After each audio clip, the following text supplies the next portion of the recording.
Okay, so before we get started, before I start talking about the Song of Songs, I want to get a little bit of feedback from you guys. This was your first time reading this text, so I usually do a poll. With each new book, I do a poll, and I have a number from 1 to 10. 10 being ecstasy, it was bliss, it was the best thing that ever happened to you. And 1 being it was horrible, you are dejected, you want to kill yourself. Okay, so let me see gallery view. You can put your hand out as I say the numbers. I can see you. So any 10s for the Song of Songs? Anybody was like completely blissful? Okay, 9. Any 9s? 8s? Okay, 1 8. 2. All right, 7. Okay, 6, 5, 4, 3. Oh, Isaac's 2. Tessie, okay, 1. 0.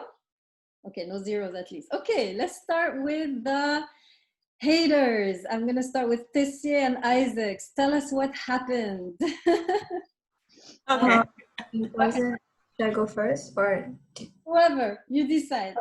I think the passage, it was pretty interesting. I like to read about like forbidden love, but the whole thing was very complicated. Like it was a little bit all over the place, and there were a lot of things that I was a little bit unclear about. But I do like the whole like idea of the whole story. Like they found that interesting. Okay, good. Yes, it's written all over the place. In fact, some commentators have said poem has no structure, no progression. Actually, it does, right? It's hidden. We're going to try to decipher it today. Good. Tessie, what was your... I thought that if it left too many unknowns, like we don't know where this story began as far as where this love came about for one another. And I think the position of how they love each other was different. You know, she seemed to be very into him, and then he seems to be very into her, like physically, you know, so I think their position. And then in the end, it's like, okay, they got together. What happened, you know, and what was, it's like they mentioned that there was some kind of, you know, intimate relations, but like, did they get married? Did they actually join families? Like, what was going on? So that's... Yes, it ends very strange. It ends with him kind of bounding off on the mountains like a gazelle. I don't know if you remember the last verse, right? Where she tells him, be like a gazelle, right? Setting him free. So we wonder, right? Did he come back? You know, did they ever, you know, solidify? Did they ever officialize? How did it end, right? Very good, right? So absolutely. So, okay, so that's not a bad thing. Good observations. You guys are getting it. What about the lovers? Let's see. Any lovers? I think the lovers, we had Hakimian. We had, who else was there? Let's hear a little bit from the lovers. Go ahead. I just remember Hakimian. Whoever else was a lover, speak up also. Yeah. Well, I liked it. I do have a few critiques though. I feel like there's no obvious message. I think the story and the relationship lacks depth, and like we don't even see any moments where they're actually together and like talking and like building on something real. But otherwise, I like the language. I like the fact that it was like older, and like the style made it like almost mysterious, and it made it like fun to read. And I like that it wasn't so long where I was reading forever. Like I thought it was like short and sweet, and like whatever the author was trying to say, like they said it in like a good amount of text. Okay, so that's very what good. I thought. Yeah, you have a good sense of it. The first time I read it, I thought it was the most boring thing I ever read.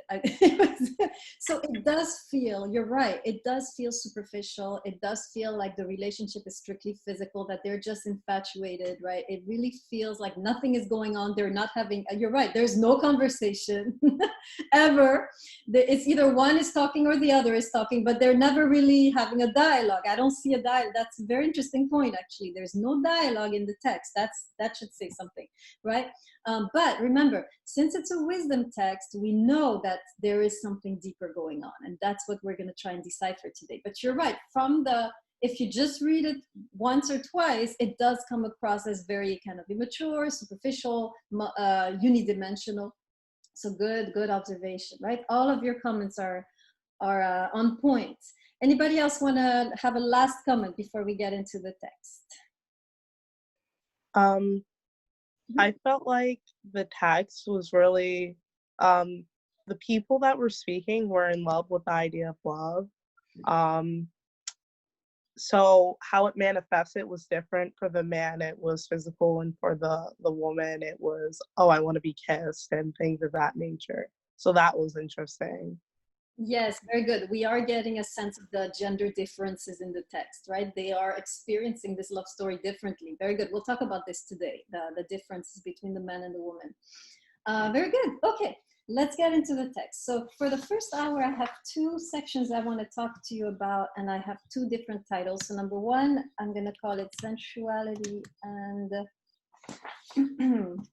discretion. And number two, infidelity and commitment. Okay, that's for the first hour. And then the second hour, we'll talk about the center of the book. And then also grace in the Song of Songs. So that's the outline for today's 2 hours. Okay. So first of all, I need to define quickly discretion. Some of you don't know what it is. What is discretion? Can someone tell me?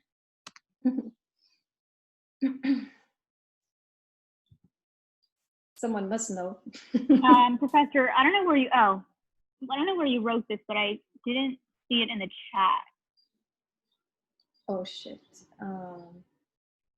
Oh. Like it wasn't sent to everyone or something. Thank you. I wrote to Nisanov.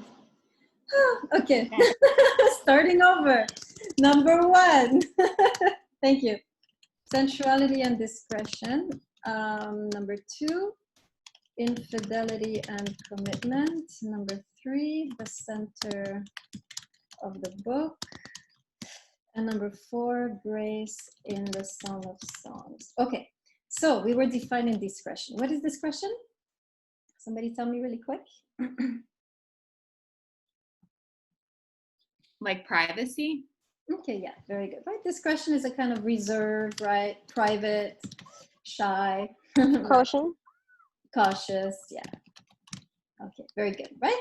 Excellent. So we're gonna talk, so first thing we're gonna talk about is these two different atmospheres in the text, right? Different, actually two different voices in the text, it seems, that we have. The first atmosphere of the text is clearly one of blatant sensuality, right? You have really these two lovers who are unsanctioned, right? There is no supervision, no adult supervision. They are not part of a community. There is no parental figure, right? And they are very loose with each other, right? The woman especially is extremely giving. It's like she is giving to the degree that that you can only do so when it's your first love, right? You can tell from the start that the woman, this is her first love. Nobody gives like that after a heartbreak, right? After a heartbreak, you're not gonna be going, running after your lover. So you can sense from the woman that that's her first love. She's very young, she's very inexperienced, and she's completely giving of herself to this man who she seems, doesn't know very well yet. The man, however, if you notice, is a little more reserved, right? Probably it's not his first love, he's more cautious. The man actually finally arrives, in the story, finally takes a kind of a proactive stance only in chapter 5, right? Before that, he's kind of more passive, right? So, but they're clearly really into each other, right? There is a kind of give and take that is very free, unhindered. There is no restrictions. There is no holding back. And that's the element of sensuality, right? So, so you definitely have this kind of young love, infatuation with no supervision and no holding back, right? Now, what's interesting is that the author of the story, what does he think of this? What sense do you get in the way that he's writing? Do you sense that he's on the side of the lovers, or do you sense that he is, on the contrary, sanctioning the lovers in some way for being so free with each other? What's the sense you get from the author as the author is describing this?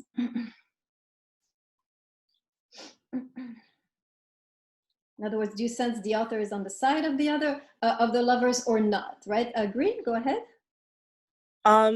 I don't think the author necessarily is on their side. I feel like if he was, he would do a better job in being more nuanced in what their love is, rather than, saying this is how she feels and this is how he feels. Okay, so you're sensing that maybe the author would have gone deeper if he had been on their side. What about the way that author describes their love? What's the sense you get in the way that he describes their love? So Urboshe, right? I thought the author celebrates their love. Why do you say that? What makes you think that? Urboshe, Sumaya. Well, Yes, go ahead. sorry. So I thought that the author in a way celebrates their love because you hear so much excitement in their love, and the way he describes the love, it seems so much color in it.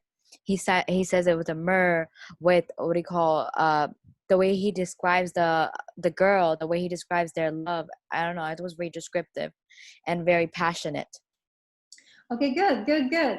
Anybody else? So yeah, Tessie, right? He shows different ways of loving someone, right? So yeah, the author seems to really embellish their love poetically, right? So I might slightly disagree with you, Green, on that one, right? Although you're right, the author doesn't go deep enough into the emotional, although you will see that he does, but in a subtle way, right? So I would argue that on the contrary, right, the author seems to be embellishing their love. I see a couple hands still raised. Is anybody still wanting to say something? Remember to put down your hand, right, when you're done, so I don't get confused over here. Okay, so make sure you write this down, right? Interestingly, right, even though the author is coming from a patriarchal tradition, right, it seems that he's on the side of the lovers, that the way that he describes, right? I'll be with you in a second, Green, right? The way that he describes the love, the way that he embellishes it poetically, the way that he describes it, all these lush descriptions of everything that's going on, makes me think personally as a reader, right, that the author is sanctioning, he's on the side of the lovers, right? Green, would you like to add something? I took it the exact opposite way. I think he's really going in to describe this love to be so over the top and lavish, to really point out that this love is probably that of infatuation and not of actual love. So that's just how I took it. We'll see, right? We'll see where this love ends up, right? This is the key, right? And this is also something else about this text, right? Does the story end well? If I was writing in a patriarchal context, right, I would not make the story end well, right, to be honest, because the lovers are young, they're immature, they're breaking all the rules. They should reap the consequences of their mistakes, right? So personally, if I was a patriarchal author, right, I would not make the story end well. Now, we have to see how the story ends to judge, right, completely, I think, if the author is on the side of the lovers or not, right? Krishna, you have something to say? Yeah, so I thought it was interesting. I kind of took it slightly the opposite way of how Winter was saying. What I understood is like three purposes of the way that it was written. The first two is it really went into great detail of describing the man and the woman, like very, very specific. And then the third was it kept referencing like the future. I thought that it could be because their relationship was just so real, so at the peak of a deep, involved, like emotional, mature relationship, that it was to reference throughout the ages and the years to come, so other future generations could compare themselves to say like, oh, do I have a good relationship? What is the benchmark? And look at this as a possible benchmark for that. Okay, so opposite view. Okay, absolutely. By the way, with wisdom texts like this, you will have this happen, right? It is very often the case that when we're reading a wisdom text, you can actually make opposite interpretation and it has a foundation in the text. So for now, both Green and Kirchner, I think, have a point, right? So we have to go deeper in the text and see in the end who will come out, what can be our conclusions, right? I'm gonna go for now with the fact that the author seems to be on the side of the lovers, in the sense that he embellishes their love instead of, kind of, and also the ending, we'll see, points to the fact that he might be on the side. Now, what's interesting is that alongside that voice of kind of, go ahead, love, it's beautiful, drink, eat, enjoy each other, you have a second voice in the text. Let me try myself really quick. Can you guys hear these planes? Are they really bad? Can you hear? Is it disturbing? Can I have an answer? Not really. I No, can't no. hear. Very good. It's Awesome. okay. So I can continue with my window open. All right, very good. All right, now we heard the first voice, right? Which is clearly the voice of go ahead, enjoy yourself, give yourself to love, don't hold back. The author seems to be embellishing this crazy infatuation, right? But at the same time, there is a second voice saying exactly the opposite. And the second voice rings 3 times in the text, and it's coming through the woman. She's the one saying this. It's a voice which contradicts everything we just spoke about, going in the exact opposite direction of give yourself to love, saying the opposite thing. Instead of saying give yourself to love, it says no, hold back, wait, stop, don't go, be cautious. Right? Did anybody catch this second voice in the text, which is going against the main movement of the lovers, which is free and so forth? Dali, can you answer my question? Yeah, so we talked about it in our group. In chapter 5, where I think the woman's having the dream, verse 3 and verse 6, they're, like, to me, they stood out because they're 2 of the only instances where this, like, romance is being casted in, like, a negative light, or in a way where, like, there's definitely doubt on the situation, especially in 6. Like, 6 was very absolute to me. Like, my soul failed me when he spoke. I sought him but did not find him. I called him but he gave no answer. Very So good. yeah, that stood out to me as, like, Okay, very good. First thing we notice in the text, right, underneath all of the effusions, right, of, you know, their words and their celebration of each other, you can sense a lot of pain, right? There's definitely in this text an undercurrent of pain, especially in the woman, right? You can sense that even though she's rejoicing in the presence of her lover, and when he's there, she's, you know, it's a feast, right? She's really happy, but you can sense there is an underlying, throughout the text,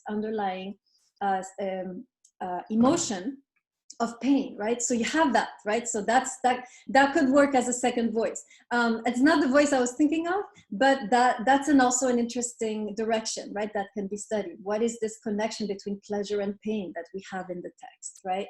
As though love had both aspects, right? Too often we go into love story and we want only the pleasure, and we don't understand that the pain is also part of the relationship. You can't have a romantic relationship without pain, right? That goes along with it. And the text kind of helps us to come to terms with that, right? This is part of what it means to love, and we'll see why in a second, right?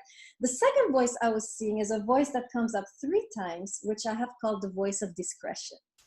And it's a command not to. Can anybody remember? It happens 3 times.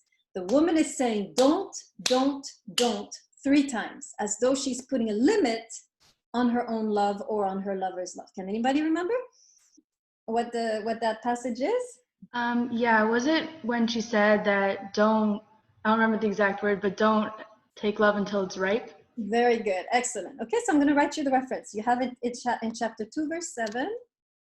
You have it, so it's happening 3 times in chapter 3, verse 5, and you have the same voice in chapter 8, verse 4. Now remember what I told you, right? When there's a repetition, this is an indication the author is trying to tell us something. He's saying, pay attention, I'm about to reveal to you an element of wisdom, right? So this comes up 3 times. I'm going to read the first one, chapter 2, verse 7. I'm not using page numbers because everyone has different texts, so I'm just using the chapters and the verses. So all of you turn with me in your text to chapter 2, verse 7. I have gallery view. If you have it, put your hand in the screen. Okay, excellent. All right. So I'm going to read, right? This comes up 3 times in the middle of their lovemaking. The woman, as though she stops, right, in mid-air. And she says this, daughters of Jerusalem, swear to me by the gazelles, by the deer in the field, that you will never awaken love until it is ripe. And this is so strange because she's not doing that, right? She's not waiting until the love is ripe. She herself is not even ripe. She's very young, right? And yet, as she's indulging in this lover, right, at the same time, part of her is holding back and saying to her sisters, beware, right? Do not arouse, or awaken love until it is ready.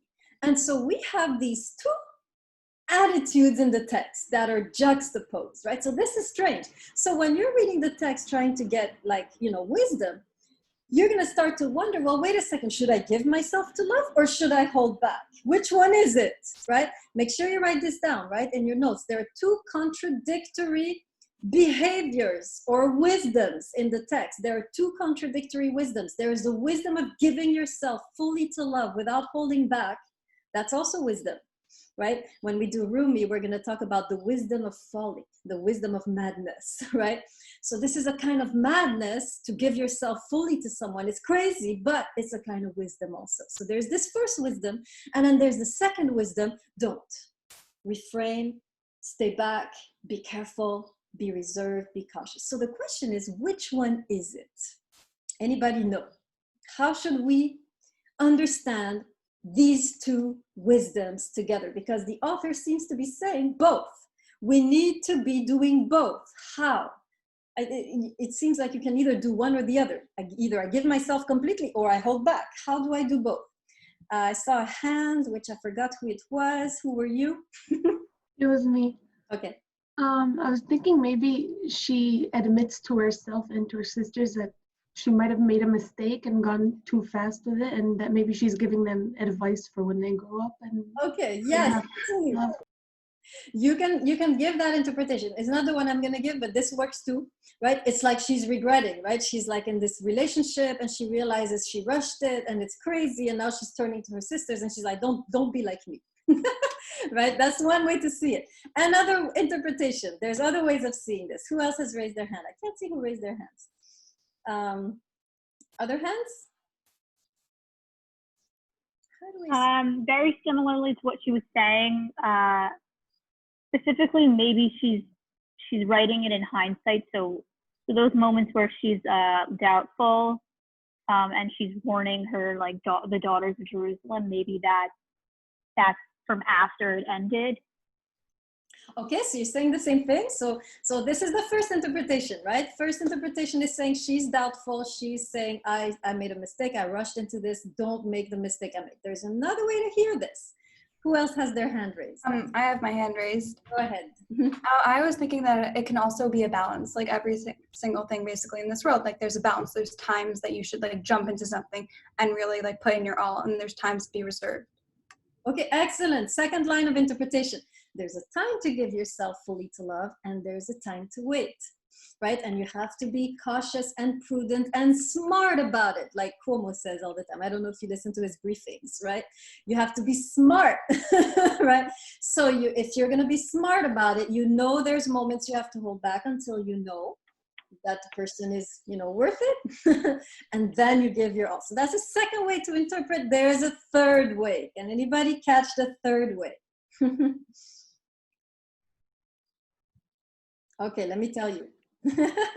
Third way is to do this at all times. In other words, every time you move towards your beloved, you keep a balance, right? So this third interpretation is not going to interpret those words as regrets. Is going to interpret those words as wisdom, and especially as giving us the secret to the art of seduction. Okay, so let me give you quickly, this is what these words in my view have to do, or have to say.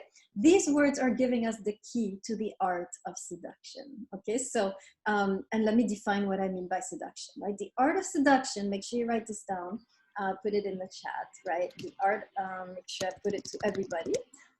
Oh, I put also the chapter, sorry, I've been writing to individual people instead of to everyone. I'm putting the references for you again, 273584, and then the art of seduction, okay? The art of seduction is the art of giving of yourself a little at a time. Okay, let me say that again. The art of seduction is the art of giving of yourself a little at a time.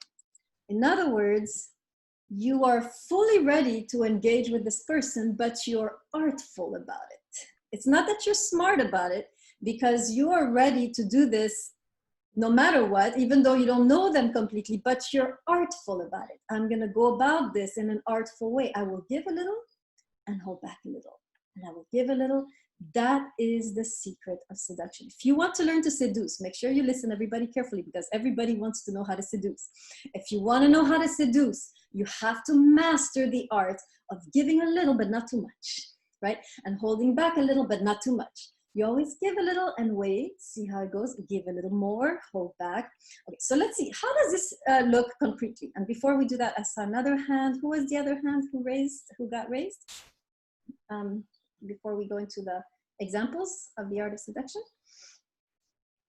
Okay, so then I will ask, okay, so how do you think, give me some examples of this way that we give a little without giving completely. How would that look in a conversation? How would that look on a date? Anybody have any ideas? Practically, what would that look like?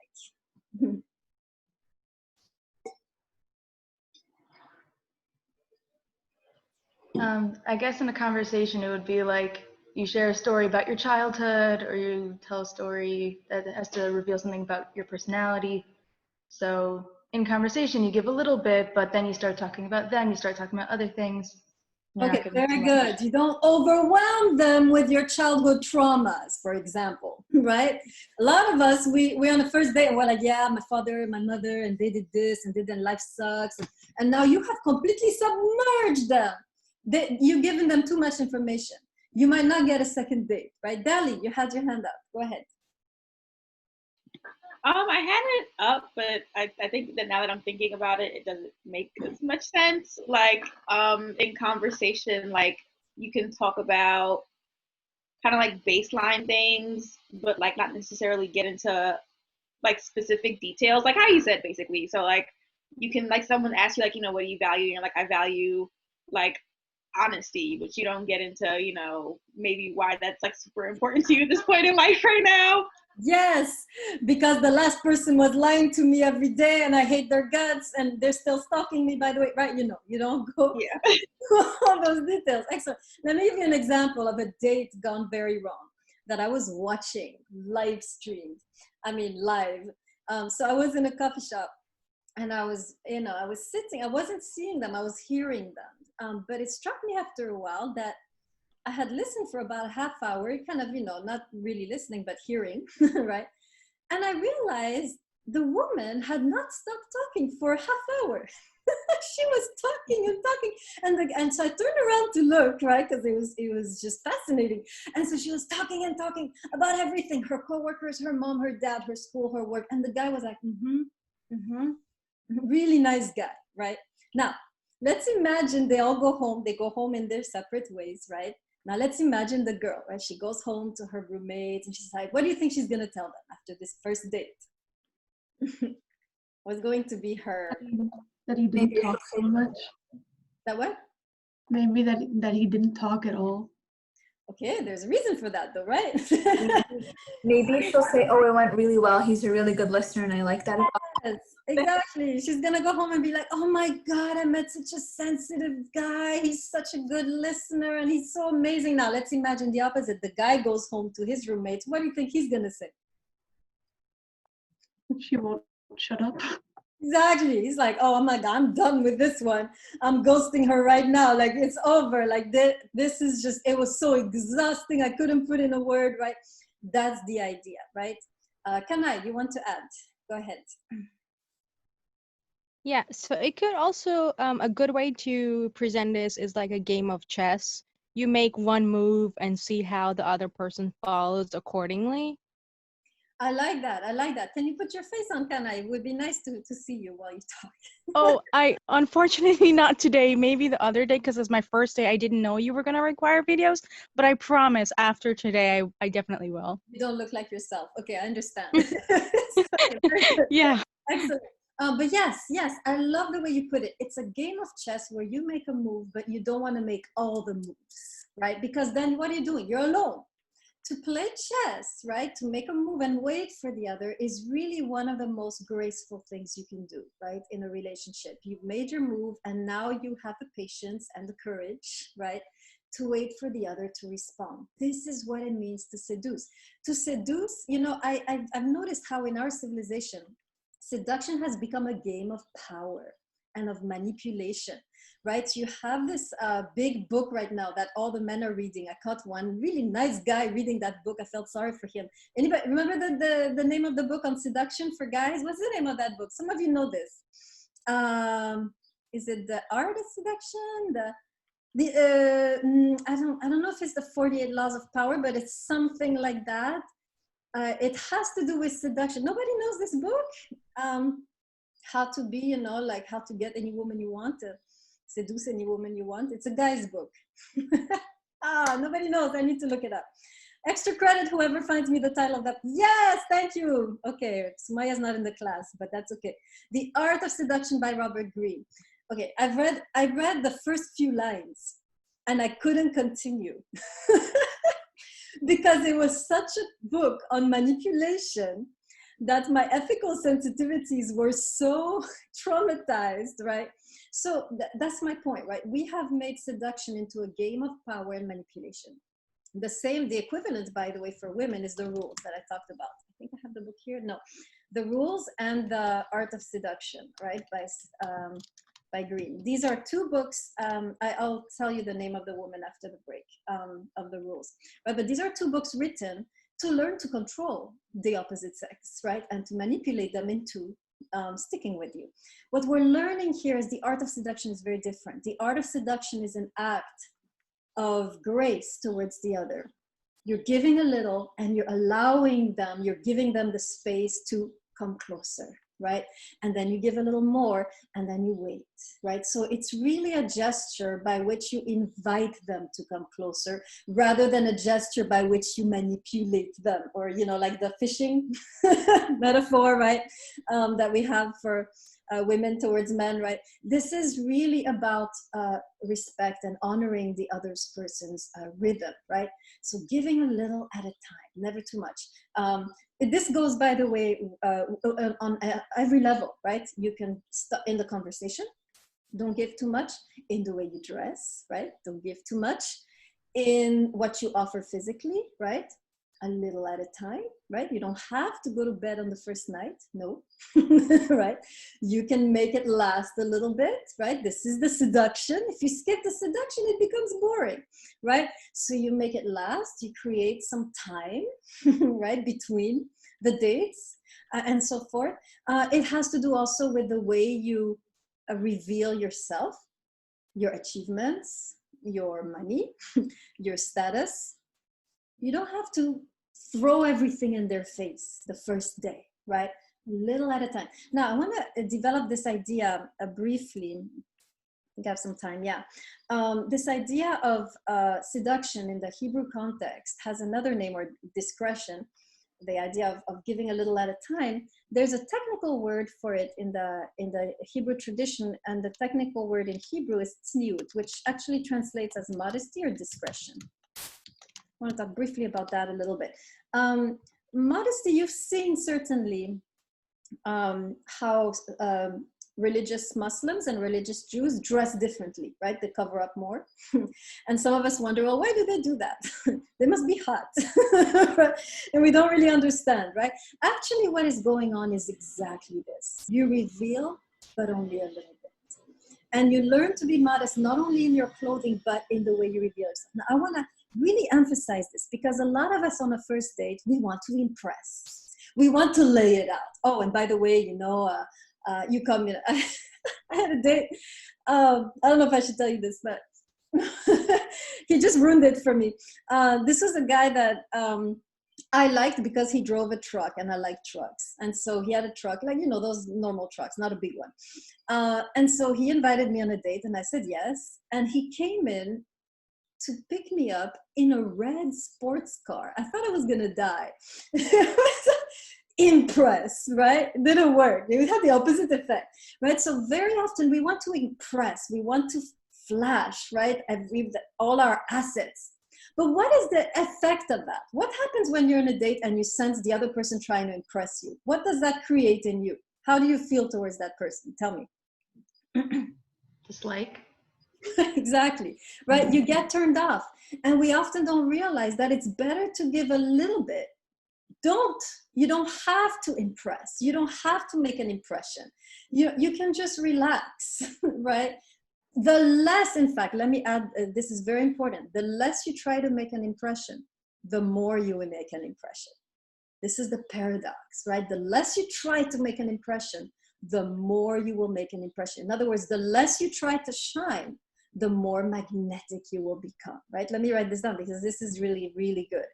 The less you try to shine, the more magnetic you become. Now, it doesn't mean you come, you know, wearing like all black, right? You come nice, but you don't try too hard, because as soon as you try too hard, you're gonna lose it, right? Your light, your true being can only shine through when you're not trying, right? And that's what we're learning here. Yes, exactly, right? Keeping the mystery, not overcompensating. That's what we're learning. To seduce is to give a little, not too much. Don't overgive, don't give nothing. Keep the balance, right? That's the first thing we learn. Okay, excellent. Let's move to the second point because we're running out of time. Okay, infidelity and commitment. All right, this was a tough one. This passage that we're about to study, I had not noticed until a guy friend pointed it out to me. And I was like, huh? What is happening, right? I was a little too naive when I read the text, and it had to be, you know, someone from the male gender to point it out to me. So I'm owing this interpretation to this friend.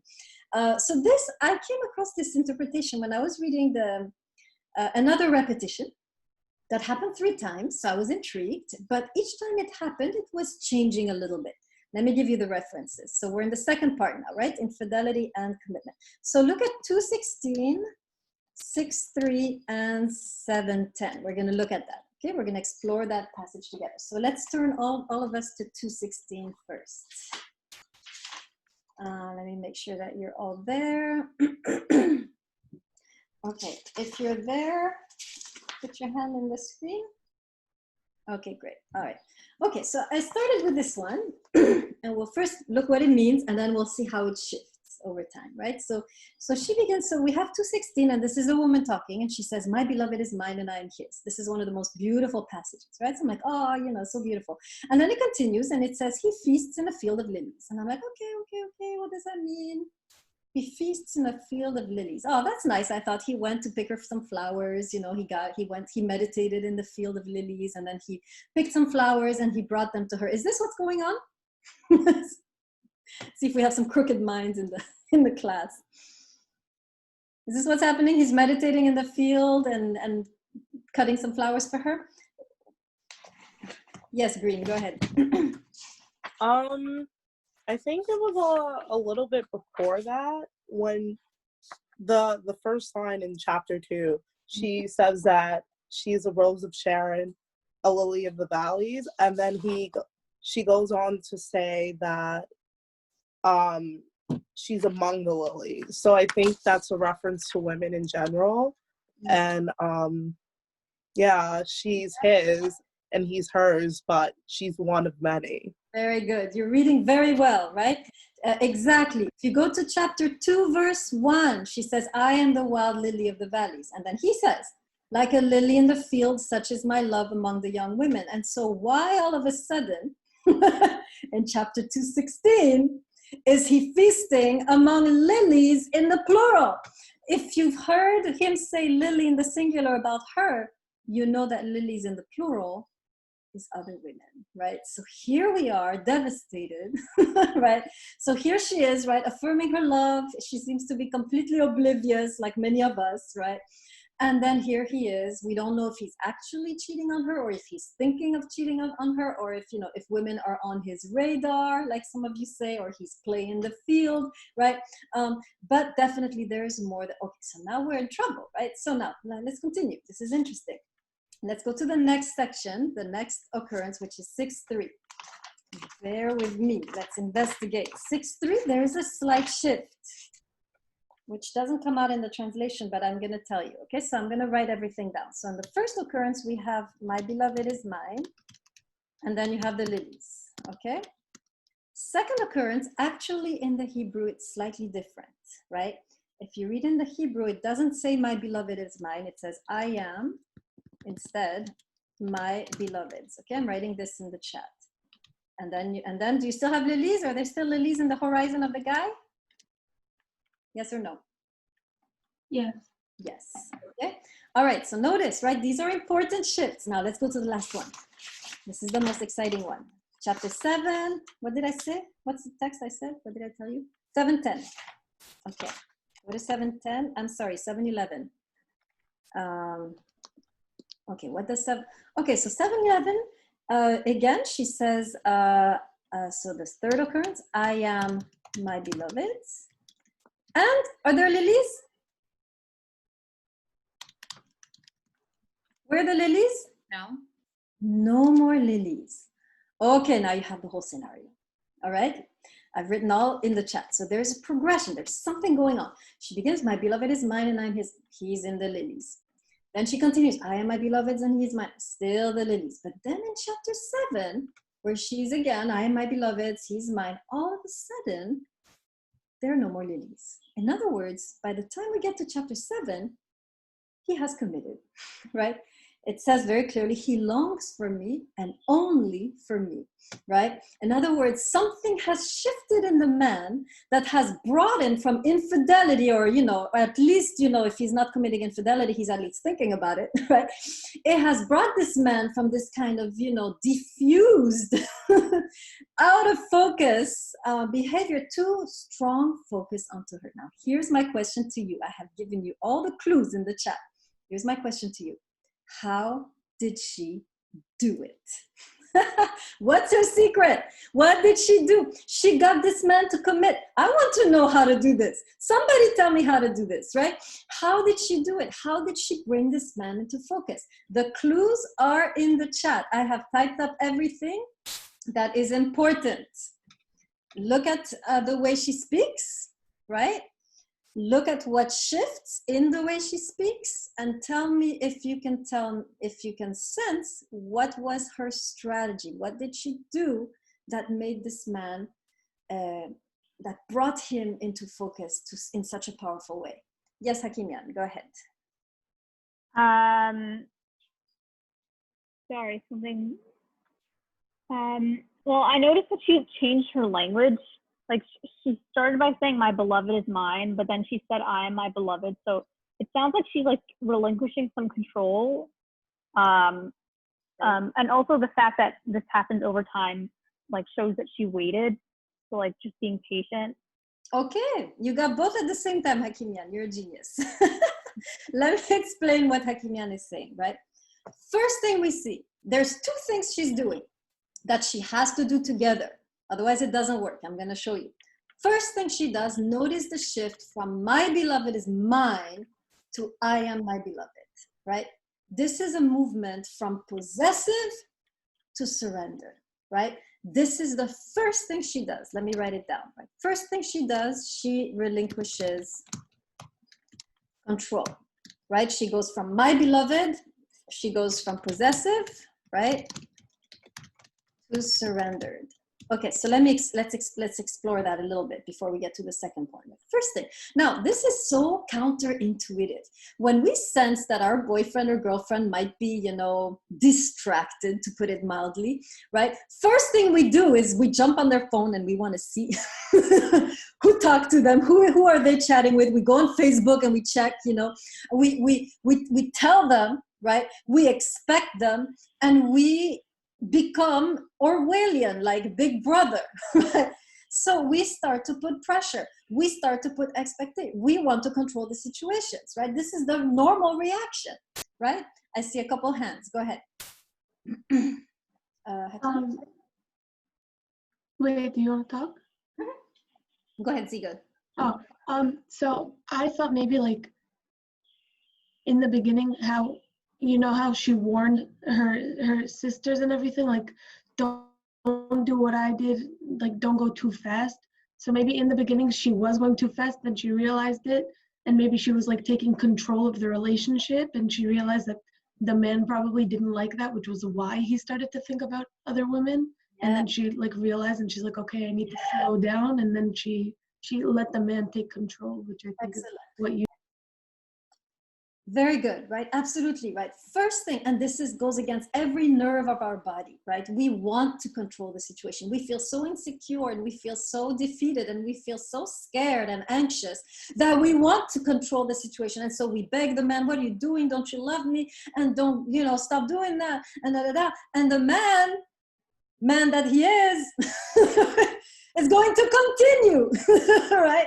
Even worse than before, because there's nothing more unattractive, right, to a man than a woman who's trying to control him, right? So the woman does something very powerful. She relinquishes control. That's the first thing she does, but that's not enough, right? Because if you just relinquish control, it can also be like, screw you, right? It can be like, oh, you wanna play the field? Go play the field. Go, be my guest. And I'm not going to be home when you come back. I was listening to a conversation on the bus once that was ultra depressing. Never listen to people talking on the bus. And this was a girl, she was talking to her boyfriend and dealing with his cheating, right, on the phone in the bus. And so she was like, well, how about I start doing that, huh? How about I start doing that? She was basically telling the guy, like, I'm gonna start doing that. And I got a few names myself, right? So this is, right, this is the first thing. So it's not enough to just relinquish control, because that can become a kind of indifference. There's a second thing that she does, which Hakimian pointed out.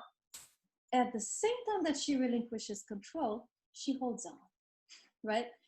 You notice that in the repetitive mantra, like, my beloved is mine and I'm his. My beloved is mine and I'm his. I am my beloved's and he's mine. So she is, in a way, in her heart, she's holding on. In her actions, she's letting go. But in her heart, she's still harboring hope and faith in the person and in the relationship. And it's the two together which make for this powerful magnetic force that she emanates, right? In other words, she's capable. So this is also very difficult, by the way, right? Let's talk about that briefly too, and then I'll get your hand, Ziegel, right? To hold on in your heart when it's not sure that it's gonna work is one of the most difficult things to do, but it's also one of the most loving things to do, right? Because you are really not thinking an ounce anymore about yourself, right? You are really simply, you have put yourself completely in the relationship. There are no more, this is, all the apples are in one basket. You have chosen, right? This is a choice. You have chosen to put all your apples in one basket. You don't have a backup plan, right? In other words, you hold in your heart the faith and the trust and the desire for the relationship to work. You nurture that, you cultivate that. And this is one of the hardest things to do when you're not sure that it's gonna be, that it's gonna pan out, right? And yet what we're learning from the text, this is also what it means to love, right? Ziegel, you wanna add something? Go ahead. I wanted to say that I don't know if you know this, but like in every Jewish wedding, they have to recite, like they have to say, I am my beloved and my beloved is mine. And I think that's because like it shows that there's a good balance between each of the people in the relationship and that like one doesn't overpower the other. That's another beautiful way to understand that passage, right? The reciprocity that you so often don't have, right? So, but in the passage, she's the one saying it, right? So in that sense, that's what makes it powerful. She's, I want to say something we're going to study the concept of hope with Kierkegaard in a few weeks, right? This notion of believing in the other person and believing in the relationship is so powerful, right? It is extremely powerful and attractive when somebody has the courage and the audacity to stand their ground when it comes to their love, right? I'm not gonna move. This is how I feel. Deal with it, right? And yet so now the key here, of course, is the balance between the two, because you can also become very possessive in this kind of faithful, trusting, wow, right? So the key is the ability to do both, and that is where the genius of that woman lies, right? She's able to hang on to her love, to stand her ground, to not budge an inch when it comes to her love, and at the same time, set the man free, right? Relinquish control. That is the key to her success, at least in this instance, right? She succeeds because she loves without pressure. That's the idea. How many of us are capable of loving without pressure? Right? This is where most of us fail, right? Either we don't love and we're like, you know what, we're done. Or we love and we overwhelm and we swallow and we just digest the other person, right? The ability to love while setting the other free is almost superhuman, right? And yet this is the path that this woman is teaching us right now, right? Kanai, you want to add something? Yes, I previously asked this question via the chat, but maybe you did not see it. I'd just like to know the interpretation or your interpretation or the definition of love, because I think love has a lot of definitions, and especially with the background of how a person was raised, then their ability to love is very different, but it does not mean that they do not know what love is or they're incapable of it. Yeah, good question. In the Hebrew tradition, the word for love is chesed, which is actually a kind of love that is undeserved. Now, this is interesting because this is something that we're not used to. And let me write this in the chat. In other words, chesed is always love that goes beyond what it should be doing. In other words, chesed always loves too much. And so to love in the Hebrew tradition is always to love too much. And as we're looking at this woman, and you kind of want to help her, you know, you kind of want to talk to her and be like, come on now, stop, you're going to hurt yourself, right? Stop going after this guy. Don't you see he's not into you? You should be more cautious. We want to protect her, right? In this story, the woman is loving too much. And yet this is the definition of love that we are learning, that we are not used to. We are taught to be smart lovers. We are taught to, you know, love smartly.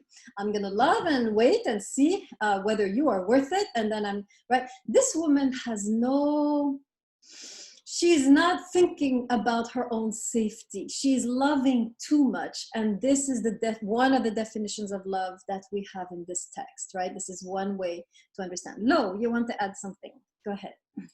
Yeah, I was just thinking, like, to give someone the benefit of the doubt is basically one of the ultimate, like, gifts. It's the ultimate forms of, like chesed in a way.